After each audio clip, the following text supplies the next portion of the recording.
Oke, jadi kisah yang akan aku ceritakan malam ini dikirim sama wak kita yang bernama Arya dari Bandung. Halo Mas Arya. Nah, jadi kisah orang yang diceritakan sama Arya ini wak terjadi di desanya Arya sekitar tahun 1990-an dan terus berlanjut sampai awal tahun 2000-an ya. Nah, pada masa itu wak keluarganya Arya yang terdiri dari ayah, ibu, nenek dan juga kakak laki-lakinya yang bernama Asep tinggal di sebuah desa yang kita sebut aja lah namanya ini Desa Bedok. Nah, waktu tahun itu tuh si Arya belum lahir wak. Jadi kisah ini tuh memang cerita turun-temurun yang diceritakan bapak, mama sama nenek sama semua keluarganya lah gitu. Ini diceritakan balik ke kita. Nah, selama tinggal di sana keluarganya si Arya ini bisa dibilang ya betah-betah aja wak. Karena memang desa tuh nyaman juga, nah dia tentram juga.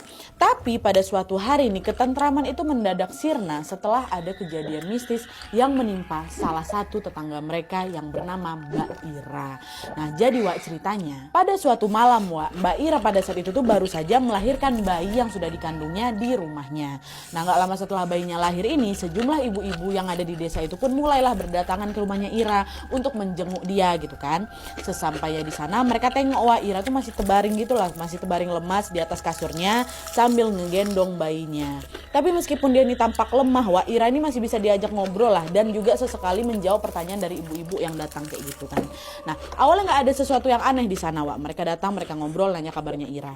Tapi di tengah obrolan itu tiba-tiba sesak napas si Ira ini sambil dipegangnya leher wah. Oh, wajahnya kesakitan kali kan. Nah, keluarga di situ langsung panik lah kan, warga kenapa nih Ira, kenapa? Akhirnya keluarga pun langsung bawa lah ke rumah sakit malam itu juga. Nah, sesampainya di sana si Ira ini pun langsung lah diperiksa wak. Dan waktu diperiksa sama dokter itu, dokter pun langsung mengatakan bahwa Ira meninggal dunia. Nggak diketahui pasti wak apa penyebab kematian Ira ini, tapi dokter menduga kemungkinan Ira ini menderita penyakit komplikasi gitulah pasca melahirkan kan. Nah, mendengar penjelasan dokter, keluarga Ira ini langsung kaget wak, terpukul lah mereka semuanya. Bahkan mereka juga sempat nggak percaya karena selama ini Ira tuh nggak pernah menderita sakit berat ataupun mengeluh sedikit pun sakit tuh selama hamil tuh nggak ada, sehat-sehat aja lah pokoknya Ira itu. Nah, meski ngerasa janggal di sini, keluarga Ira pun berusaha ikhlas dan menganggap bahwa memang kematian Ira ini adalah takdir dari Yang Maha Kuasa gitu kan, ya udah mungkin gimana lagi lah gitu. Nah, setelah itu keluarganya pun segera langsung membawa pulang jenazahnya Ira untuk dimakamkan. Nah, sesampainya di rumah wak, jenazah Ira pun lalu dimandikan dan disemayamkan sementara nih sambil dibacakan surat Yasin. Nah, ketika jasadnya Ira ini sedang disemayamkan, mulailah itu beberapa warga mulai berdatangan ke rumahnya Ira, termasuk neneknya Arya. Di situ nenek duduk wak di dekat kaki almarhumah Ira ini sambil ngebaca surat Yasin juga. Yasin dah. Tapi pas di ujung kaki nih. Awalnya semua juga lancar-lancar aja nih. Tapi nggak lama kemudian nenek ini sadar, kok kakinya Ira macam bergerak ya, kata kayak gitu. Kaget nenek di situ wak. Nggak salah lihat aku nih kan. Itu bergerak tadi tuh. Apa salah tengok aku ya? Nggak mungkin juga kan Ira udah meninggal. Nah, karena penasaran nenek pun berhenti ngaji nih wak. Dia fokus lah itu mengamati kakinya Ira. Tapi setelah diperhatikan lagi wak, ternyata kaki itu betul bergerak lagi untuk kedua kali. Set gitu kan. Karena kaget refleks nenek ini teriak heboh dia. Astagfirullah kata nenek gitu. Nah, di situ warga pun langsung ngapa nenek nih nanya kenapa nek, kenapa teriak-teriak kayak gitu depan jenazah nih. Saya nengok kakinya Ira gerak-gerak. Dia ini belum meninggal nih kata nenek kayak gitu. Hah? Yang betul lah nek, ngelindur nenek ini, nggak mungkin lah orang dia udah meninggal kok kakinya nggak mungkin bergerak. Masa kaki orang meninggal bergerak? Betulan nak, saya nggak bohong. Kalau kalian nggak percaya kalian cek lah itu sendiri kata nenek kayak gitu, ngancem balik kan. Nah betul, warga pun beramai-ramai lah didekatinya lah jasadnya Mbak Ira ini sambil betulan perhatikan bagian kakinya wak. Tapi setelah diamati cukup lama kakinya Ira ya tetap kaku, nggak bergerak sama sekali. Diam, nggak ada kok nek, nggak ada apa-apa kok, emang udah meninggal, nggak enak kayak gitu ya, nanti keluarga dengar kayak gimana kata warga-warga di situ. Nenek ini salah lihat nih kata warga yang lain kan. Nah dengar itu sebenarnya nenek aku tuh sempat mau ngebantah karena dia tuh yakin kali kalau apa yang dia lihat tuh nggak salah. 2 kali kok dia bergoyang. Tapi karena nggak mau suasana di sana jadi makin heboh juga, terus nyinggung juga perasaan keluarga, nenek pun memilih diam tanpa mengucapkan sepatah kata apapun lagi. Yalah mungkin aku betulan salah tengok tuh, walaupun jelas kali ku tengok kakinya tuh bergerak kan. Dan setelah situasi udah kembali tenang lagi nih, warga pun lanjut lagi berdoa lalu memakamkan jenazahnya Mbak Ira ini. Nah, setelah jenazahnya dikuburkan wak, malam harinya seperti biasa keluarganya Ira pun memulai acara tahlilan selama 7 hari 7 malam untuk mendoakan almarhumah Ira. Awalnya memang acara tahlilan itu berjalan lancar-lancar aja. Tapi waktu memasuki malam ke-6, mulai nih wak, ada sebuah kejadian mistis yang bukan menggemparkan keluarganya Ira ya, tapi seluruh warga desa. Jadi ceritanya Wak, pada saat tahlilan di hari ke-6 itu, ada seorang warga yang bernama Mang Maman yang lagi duduk tepat di depan kamarnya Ira. Nah by the way kamarnya Ira itu nggak ada pintunya Wak, dan kamarnya ini ada dekat ruang tamu, nggak ada pintu, cuma ditutup horden aja. Nah kan Mang Maman ini juga ikutan tahlilan kan, lagi baca-baca Yasin kayak gitu. Tiba-tiba Maman ini samar-samar dengar ada suara berisik-berisik dari dalam kamarnya si Ira. Awalnya Maman nggak pedulikan suara itu Wak, mungkin memang ada anggota keluarga lain lah di situ kan. Tapi semakin diabaikan kok suara itu jadi makin keras lagi. Gak tahu apa orang lagi tahlilan di sini, ngapa kerasa kerusuk di dalam kan. Nah karena penasaran Maman pun inisiatif lah, dibukanya lah horden tuh sikit mau ngintip ke dalam. Dan setelah horden itu dibuka Wak, disitulah terkejut si Maman ini. Dia nengok apa? Dia nengok ada sesosok wanita berdaster putih lagi makan sesuatu gitu Wak, dari dalam kantong kresek hitam. Tak apa dimakan nggak jelas, tapi kayak lagi makan. Dan sosok itu wajahnya persis sekali sama Ira. Duh merinding. Langsung teriak si Maman, wah gitu. Cara tahlilan langsung terhenti kan. Langsung nengok ke si Maman semuanya. Nah Pak Ustadz waktu itu yang lagi mimpin tahlilan nanya, kenapa kamu nih Man? Kenapa malah teriak-teriak kayak gini? Pak Ustadz di dalam ada Mbak Ira. Terus itu nggak percaya Pak Ustadz Wah. Dan untuk membuktikan perkataannya Maman, Pak Ustadz bersama dengan warga-warga lain pun beramai-ramai lah itu masuk untuk ngecek ke kamarnya Ira juga. Dan setelah dicek, Pak Ustadz juga warga di sana ya nggak nengok ada seorang pun di sana, nggak ada orang. Cuman nih yang bedanya Wak ya, waktu udah masuk itu Pak Ustadz ini udah bisa mencium bahwa ada sesuatu yang nggak beres dekat situ. Dan nggak cuma Pak Ustadz aja, warga yang lain ini juga ngerasa kalau hawa di rumahnya Mbak Ira ini tiba-tiba berubah nggak enak kali lah. Pak Ustadz, kok langsung nggak enak gini ya suasananya, kata salah satu warga. Nah di situ Pak Ustadz berusaha menenangkan, udah insya Allah nggak ada apa-apa kok. Yaudah kita lanjut lagi berdoa yuk, kata Pak Ustadz gitu kan. Nah udahlah tuh kan warga balik lagi lah ke tempat duduk masing-masing. Dia pun melanjutkan tahlilan. Maman nggak berani lagi duduk di situ, dia pergilah menyingkir di tempat lain. Dan setelah selesai berdoa mereka pun barulah balik ke rumah masing-masing. Ya, nah di situ Bang Maman tengok ada sosok macam Ira di dalam kamarnya. Nah keesokan harinya Wak, warga pun kembali menjalani aktivitas mereka seperti biasa. Saat itu sama sekali nggak ada keanehan yang terjadi. Tapi selang beberapa hari kemudian, di hari ketujuh nggak ada apa-apa nih kan. Cuman beberapa hari kemudian warga tiba-tiba ngerasa lagi nih Wak, suasana di desa mereka tuh kok jadi mencekam gitu loh. Hawanya lain, gelapnya tuh lain gitu. Ditambah lagi hampir setiap malam mereka ini selalu mendengar ada suara wanita menangis tepat di depan rumahnya Ira. Awalnya teror tuh cuman ya udah cuma teror suara aja lah gitu, suara nangis gitu kan. Nah puncaknya pada suatu hari ada nih Wak salah satu warga yang nengok sesosok wanita berdaster putih, rambutnya panjang lagi nangis di depan rumahnya Ira. Dan setelah dia tengok lagi dengan lebih jelasnya, lebih seksama nih sama kayak Mang Maman tadi Wak, si warga ini juga nengok si sosok wanita itu nyerupain almarhumah Ira. Dan seiring berjalannya waktu, warga yang menengok penampakan sosok Ira tuh nggak cuma 1-2 orang aja, tapi makin banyak lagi Wak, karena memang sosok itu tuh mulai bergantayangan nih datang ke rumah-rumah warga dan mengganggu warga-warga yang lain. Hingga pada suatu hari adik kandungnya Ira sendiri yang namanya Dewi juga ikutan diteror Wak. Jadi nih ceritanya, malam itu ya sekitar jam 12 malam gitu lah Wak, Dewi yang lagi tidur tiba-tiba kebangun gara-gara dia dengar pintu rumahnya diketok gitu kan. Tapi sebelum Dewi buka, dia nanya tuh, siapa di luar? Kata gitu. Gak dijawab. Tapi yang ada diketoknya lebih kencang lagi Wak.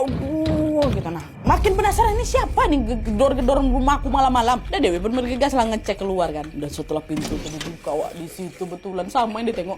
Dia lihat ada sesosok wanita yang nyerupai mbaknya, nyerupai si Ira ini lagi nangis. Tapi Wak dia ngomong apa? Adek tolong kakak di sana hidup di alam jin. Kakak di sana dijadikan budak, jadi babu, Dek.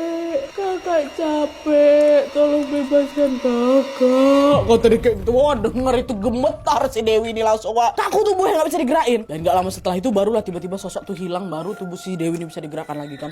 Wah langsung ngacir lah si Dewi ini, masuk dia ke dalam rumah, dikunci pintu kamar, masuk lagi tempat tidur, baca-baca doa. Malam itu Dewi gak bisa tidur Wak, karena kepikiran sama itu sosok kakak aja kok yang datang. Itu betulan Kak Ira gak ya? Kenapa dia bilang kayak gitu nih sama aku? Emangnya dia salah apa? Rasa selama ini dia tuh gak pernah aneh-aneh lah hidupnya. Pikiran itu terus ngelekat Wak di benaknya Dewi dan ngebuat dia jadi penasaran. Iyalah. Nah terus besoknya Wak dia ceritalah tuh kepada beberapa tetangga, termasuk neneknya Wawa ini, neneknya Arya yang kemarin nengok kaki bergerak tuh. Cerita ke nenek tentang pengalaman mistisnya itu nengok kakaknya datang. Karena di situ nenek bilang kayaknya Ira ini pengen ngasih tahu sesuatu lah, tapi dia ini nggak tahu gimana caranya. Dan setahu saya nih Wi ya, kalau arwahnya itu dijadikan budak, ya itu karena dia dijadikan tumbal sama orang lain, kata si nenek.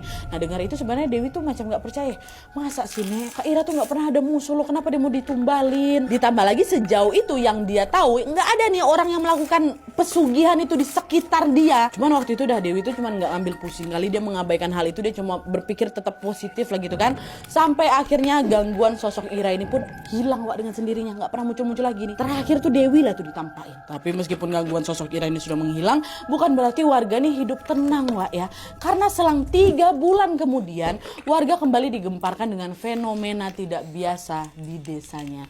Dimana pada saat itu Wak, selalu Nadia ada orang yang meninggal setiap 3 bulan sekali. Dan anehnya yang meninggal ini selalu wanita yang baru melahirkan atau anak-anak berusia kurang dari 10 tahun. Tiap 3 bulan ada, dan itu mereka terus. Dan yang buat warga tuh gak habis pikir adalah sesaat sebelum meninggal Wak, semua orang ini selalu ngalamin sesak napas sambil pegang lehernya, macam ngerasa dicekek. Persis kayak siapa? Persis macam Mira, kayak gitu. Inilah fenomena aneh yang ada di desa tuh. Nah, melihat kejadian tidak biasa itu, warga pun jadi penasaran, ini kenapa nih desa kita ya? Tapi sebelum pertanyaan itu terjawab Wak, teror itu kembali muncul dan kali ini menimpa Asep, abangnya Wawa. Nah jadi ceritanya Wak, waktu tahun 90 itu Asep ini berusia 9 tahun. Tiba-tiba dia demam tinggi, gak turun-turun panasnya. Nah khawatir terjadi sesuatu, ibu pun segera langsung memberikan obat penurun panas kan, untuk meredakan sakit. Biasalah kalau misalnya panas ya dikasih obat gitu kan. Tapi bukannya membaik kayak biasanya Wak, besoknya kakinya Asep ini makin lemas, gak bisa digerakkan sama sekali. Jadi betul-betul lumpuh abang aku tuh Nadia, macam gak ada tenaga itu loh. Kayak gitu ha. Nah ngerasa ada yang gak beres di situ, ibu pun segera langsung membawa Asep ke rumah sakit buat diperiksa ya kan. Tapi setelah diperiksa Wak, dokter itu tidak menemukan adanya keanehan gitulah dalam tubuhnya si Asep. Tulang-tulangnya baik kok Bu, sarafnya juga baik nih setelah saya periksa. Bukan ada penyakit sedikit pun lah Wak di situ. Anak ibu kecapean mungkin dah, bawa aja istirahat kata dokter kayak gitu. Nah karena dokter itu tidak bisa mendiagnosa penyakitnya siapa ini si Asep, ibunya pun memutuskan ya udah bawa lagi lah Asep nih balik ke rumah kan. Tapi Wak, begitu sampai di rumah, kondisi kesehatan Asep ini justru makin ngedrop. Kalau tadi dia cuma ngalamin kelumpuhan aja itu, kali ini Asep tuh tiba-tiba kehilangan kesadaran, pingsan dia, terus kayak napas terputus-putus gitu Wak. Makin panik lah ibu, ini Asep kenapa ya? Kami harus berobat kemana lagi nih? Dokter bilang dia nggak kenapa-napa. Nah di tengah kebingungan itu nenek bilang, kayaknya anak kamu ini bukan sakit biasa lah. Kok perasaan nenek nggak enak ya? Masih 9 tahun, di bawah 10 tahun ya kan? Udahlah coba aja bawa berobat ke orang pintar. Siapa tahu dia ini sakit gara-gara gangguan makhluk halus, kata nenek. Nah sebenarnya di titik itu tuh ibu tuh nggak percaya Wak sama perkataan nenek ini. Tapi gara-gara kondisinya Asep itu nggak kunjung membaik juga, akhirnya mau nggak mau lah ibu menyetujui lah saran itu, bawa Asep ke orang pintar. Nah pada saat itu ibu ini segera langsung membawa Asep berobat ke rumah seorang dukun yang memang tinggal di desa sebelah. Sesampainya di sana Wak, dukun itu pun langsung macam diurut-urutnya gitu kan kakinya Asep sambil meminumkan segelas air yang memang sudah didoakan. Nah setelah itu Asep pun diperbolehkan pulang nih sama si dukun. Dan dia bilang, oh bentar lagi Asep sembuh kok Bu, kata dia gitu kan. Tapi Wak, setelah ditunggu-tunggu kondisi Asep ini bukan nggak membaik, kakinya tetap nggak bisa digerakin dan dia ini juga tetap kehilangan kesadarannya loh, dengan napas yang terputus-putus gitu. Nyuapin abang aku makan susah kali Nat. Nah di sini ibu balik lagi nih, bawa si Asep ke orang pintar lagi yang disaranin sama beberapa warga lah. Tapi sayangnya upaya itu juga tidak kunjung membuahkan hasil Wak. Hari pun berlalu dan semakin hari penyakit yang diderita sama Asep itu makin parah lagi. Sampai akhirnya pada suatu hari ini ada salah satu kenalannya nenek yang menyarankan supaya Asep ini dibawa ke seorang kiai namanya Kiai Ageng. Nah Kiai Ageng ini tinggal di kota G Wak, yang berjarak kurang lebih 5 jam lah gitulah dari rumahnya si Asep. Nah meskipun upaya pengobatan sebelumnya itu selalu gagal nih, di situ ibu tetap tuh mengiyakan sarannya nenek. Iyalah nek, bawa aja lah ke sana, siapa tahu Kiai Ageng ini bisa ngobatin anak aku gitu kan. Nah gila tuh kan, akhirnya hari itu ibu, ayah dan juga nenek segera langsung pergi ke rumahnya Kiai Ageng bawa Bang Asep. Nah sesampainya di sana Wak, Kiai Ageng pun langsung menyambut mereka dengan berkata, kalian datang dari Bandung ya? Belum ada yang bisa ngobatin anak kalian kan? Kata Kiai Ageng kayak gitu. Kaget ibu, Kiai Ageng tahu dari mana? Padahal kami belum cerita apa-apa. Loh itu tahun 90-an Wak. Berita tuh nggak secepat itu bisa nyampe ya kan. Nah nenek langsung nanya di situ, sebenarnya cucu saya ini kenapa ya Kiai ya? Kenapa penyakitnya susah kali disembuhkan? Nah Kiai ini jawab, cucu kamu ini sudah diincar oleh seseorang untuk dijadikan tumbal. Orang itu menugaskan sosok berwujud buta untuk mengambil rohnya Asep. Nggak kunjung berhasil, dan sebagai gantinya Asep ini ya dibikinnya jadi sakit parah gitu loh. Jadi sosok buta yang dibilang sama Kiai Ageng ini Wak, katanya makhluk besar, badannya besar kali, makhluk halusnya, dia tinggi, berbulu hitam, gigit panjang-panjang, tajam gitu, macam genderuwo lah. Cuman bedanya sosok buta ini sering diminta untuk melakukan pesugihan gitu Wak. Itu kata Kiai ya. Di situ nenek nanya, siapa orang yang tega numbalin cucu aku Pak? Apa ini nih ada hubungannya sama kejadian mistis yang ada di desa saya? Soal beberapa tahun belakangan selalu ada Pak wanita melahirkan dan juga anak-anak yang meninggal misterius dengan tanda-tanda yang sama, kata nenek kayak gitu kan. Dia jawab lagi, iya betul saya tahu kok, itu memang ulahnya dia. Dalang yang membuat semua kekacauan ini adalah orang yang sama. Dan kamu mau tahu siapa orangnya? Siapa Pak? Kata mereka semua kan. Dia adalah tetanggamu yang tinggal di seberang rumahmu, kata Kiai. Di situ keluarga Asep langsung terperanjat, nggak percaya mereka. Hah, masa sih Pak? Kenapa mereka nggak percaya Pak? Karena tetangga yang dibilang sama Pak Kiai ini adalah seorang tokoh yang sangat dihormati oleh warga di sana. Kita sebut aja lah namanya ini Abe Sumanta ya. Di mata warga Wak, sebenarnya Abe ini terkenal orang yang sangat tertutup, dia jarang berkomunikasi. Tapi entah kenapa dia tuh seolah memiliki aura tersendiri gitu loh, hingga membuat warga-warga tuh jadi segan sama dia. Maka dia dihormati itu gara-gara itu. Tapi dia ternyata pelakunya, kata Kiai ini. Tapi dah kan mereka udah ngantung ini nama terduga nih ya. Setelah menceritakan pelaku di balik penyakitnya Asep, Pak Kiai ini pun segera langsung mendoakan Asep dan memberinya segelas air untuk diminum. Dan setelah pengobatan itu selesai, keluarganya Asep ini pun segera langsung berpamitan pulang ke rumah. Sesampainya di rumah, ada sebuah keajaiban yang terjadi Pak. Berkat pertolongan Allah, Asep yang tadinya tidak sadarkan diri, lumpuh ini tiba-tiba sadar Wak. Sehat walafiat abang aku langsung. Nengok itu heboh lah keluarganya, aku langsung dipeluknya. Asep, akhirnya kamu sembuh nak, kamu sembuh. Dan waktu itu keluarganya Asep ini nggak bertindak apa-apa ke Abe Sumanta tadi Wak ya kan. Pertama mereka nggak ada bukti. Terus yang kedua ya udahlah, yang terpenting anak kami ini udah sembuh. Dan selebihnya mereka udah pasrahkan kepada Allah. Udah kasih aja semua sama Allah, biar Allah semua yang ngatur gitu kan. Tapi sayangnya Wak, nih udah sembuh nih ya, si Asep udah sembuh. Sayangnya kelegaan itu tidak bertahan lama karena 1 minggu kemudian ada anak kecil seusia Asep juga lah, kurang lebih 9 tahun, meninggal dengan cara yang sama juga. Meninggal. Dia tiba-tiba demam tinggi, sesak napas, macam lagi cekek lehernya, meninggal. Nah, ini agak beda Wak, ketika jasad itu dimandikan, warga juga melihat sebuah kejanggalan lain di mana ada bekas macam telapak tangan gitu loh, besar kali di dada anak itu. Dan by the way ini sama kayak kakek aku, ada bekas tangan dekat belakang. Udahlah, ini kisahnya si Asep, nah tolong ya. Nah, dengar kabar duka itu, nenek pun langsung curiga bahwa anak itu kemungkinan juga tewas akibat ditumbalkan sama si Abe inilah. Jadi setelah dia gagal menghilangkan nyawanya Asep cuma 7 hari kemudian Wak, dia gagal apain Asep, meninggal dengan ciri-ciri kematian yang sama. Nah, karena situasi di desa Bedok ini tidak kunjung membaik, tetap ada juga yang tewas secara misterius ini. Akhirnya nenek pun berinisiatif lah itu Wak, untuk menceritakan apa yang dibilang sama Kiai Ageng kepada warga lain. Dia nggak bisa juga tutup mulut, siapa tahu memang beneran nih kayak gitu kan. Nah, dengar cerita dari nenek, ternyata warga-warga yang dengar itu menyimpan kecurigaan yang sama. Mereka juga curiganya sama Abe. Kenapa kayak gitu? Karena selama ini sikap Abe tuh memang mencurigakan gitu Wak. Dan selain itu banyak juga warga-warga yang mulai sakit hati nih atas perlakuan Abe yang suka macam ngerendahin mereka gitulah. Tapi balik lagi di sini mereka kan nggak punya bukti nih buat nuduh Abe yang sebagai pelaku dari ini semua kan. Akhirnya nih, untuk membuktikan perkataan nenek dan juga dugaan para warga Wak, ada salah satu warga yang menyarankan supaya mereka ini melakukan ritual khusus gitu, yaitu mengambil tanah kuburan dari orang yang betul-betul baru meninggal di hari itu, lalu tanah itu ditaburkan di rumahnya Abe pada malam Jumatnya. Kalau Abe adalah pelakunya, maka dia ini akan menerima konsekuensi atas apa yang sudah dia lakukan. Tapi kalau misalnya dia bukan pelakunya, ya udah dia bakal baik-baik aja gitu kan. Ada nih ritual inilah untuk membuktikan apa yang mereka duga lah gitu kan. Nah, dengar saran itu, nenek sama semua warga yang lain pun setuju lah ini semua kan.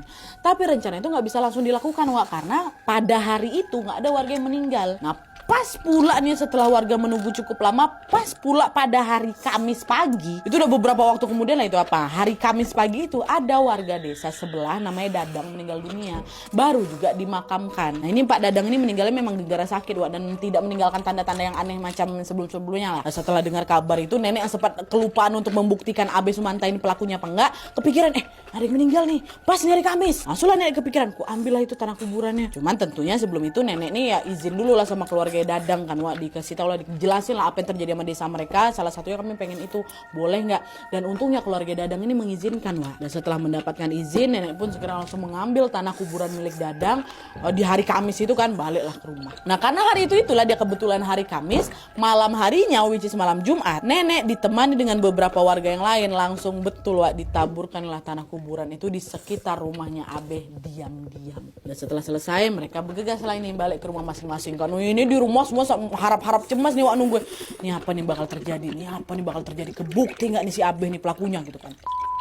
Keesokan harinya, betul Wak, warga tiba-tiba dikejutkan dengan sebuah kabar duka. Semalam Abe Sumanta meninggal. Dan seramnya lagi Wak, pada saat ditemukan oleh keluarganya, katanya nih jasadnya Abe ini mulutnya mangap, nggak bisa ketutup, matanya melotot, dan ada bekas pukulan gitu loh. Dan ada bekas pukulan tepat di atas dadanya. Oh ya Allah, meninggal Abe. Dari situlah nenek sama warga-warga yang lain pun langsung fix dia nih pelakunya. Itulah cara mereka buat ngebuktikan kan. Wah ya wallahu alam, tapi mereka kayak udah fix tuh dia tuh gitu. Dan setelah berita kematian Abe ini tersebar, gak banyak tuh warga yang datang ngelayat karena mereka ngerasa sakit hati gitu loh atas perlakuan Abe semasa hidup dulu. Sepi kali. Tapi meskipun begitu, jenazah Abe ini tetap dimakamkan dengan bantuan beberapa warga lah gitu. Memang kasihan lah mungkin sama keluarga sama almarhum juga kan. Dan setelah Abe ini dimakamkan, bukan berarti teror tuh berhenti sampai di situ aja Wak. Karena malam harinya nenek ini tiba-tiba ngalamin sebuah kejadian mistis yang gak akan pernah dia lupakan seumur hidupnya. Jadi ceritanya malam itu nenek ini dikejutkan sama suara ketukan pintu. Wow, ketukannya nggak santai kata nenek, aku benar dar. Nah karena penasaran nenek bergegaslah keluar kan buat ngecek ini siapa nih yang datang tengah malam kayak ini kan. Waktu pintu dibuka nggak ada siapa-siapa Wak. Nah di sini perasaan nenek udah nggak enak nih. Buru-buru dia tutup pintu, dia masuk lagi ke kamar kan, mau masuk ke kamar. Cuman waktu udah OTW ke kamar, terdengar lagi nih suara ketukan tok. Tapi bukan dari pintu, dari jendela. Meski udah ketakutan, nenek tetap tuh beranikan diri buat ngecek keluar jendela. Set, dibuka nggak ada siapa-siapa juga. Ini siapa nih yang ganggu aku nih? Ada apa nih? Gitu. Nenek udah gak enak kan perasaannya kan? Siapa? Kata si nenek gitu. Waktu nenek ngomong kayak gitu, tiba-tiba nenek denger Wak, suara pintu sama suara jendela diketok bersamaan. Dar. Oh, ketakutan nenek juga. Cuma dia penasaran. Nenek kembali lagi mengumpulkan keberaniannya. Dia pergi ke pintu depan Wak, bukan ke jendela. Dia pergi ke pintu depan, dibuka. Dar. Waktu dibuka, di situ terkejut nenek apa? Ada sosok makhluk tinggi kali, besar, warnanya hitam, berdiri tepat di hadapannya.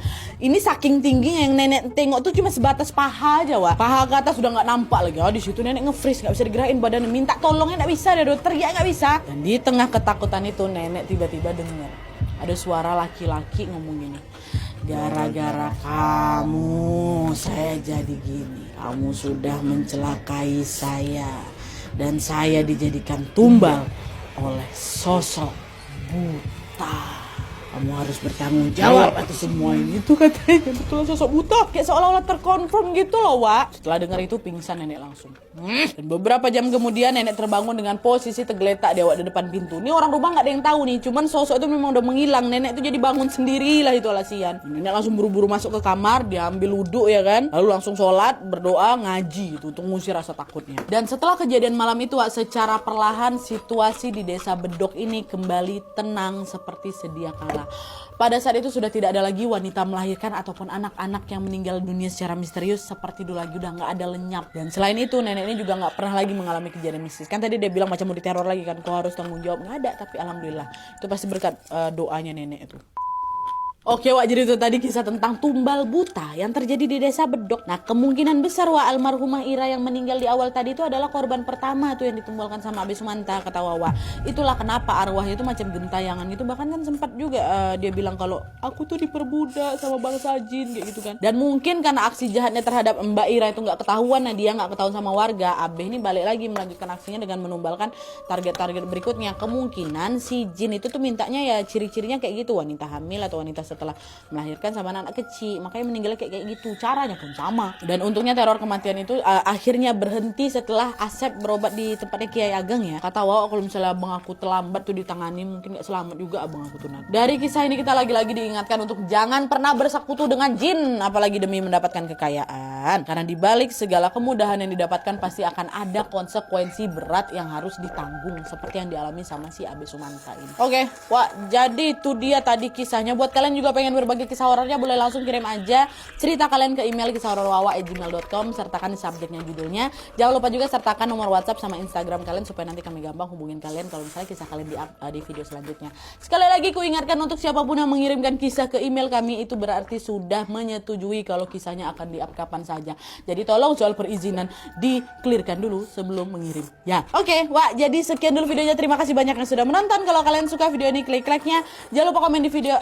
Jangan lupa komen di video. Jangan lupa komen di bawah untuk ide dan saran-saran untuk video selanjutnya. Jangan lupa nyalain notifikasinya supaya kalian tahu kalau aku upload video baru. Nah, jangan lupa untuk klik tombol subscribe supaya kalian sama-sama tahu informasi menarik dan menegangkan dari channel aku. See you next video, bye.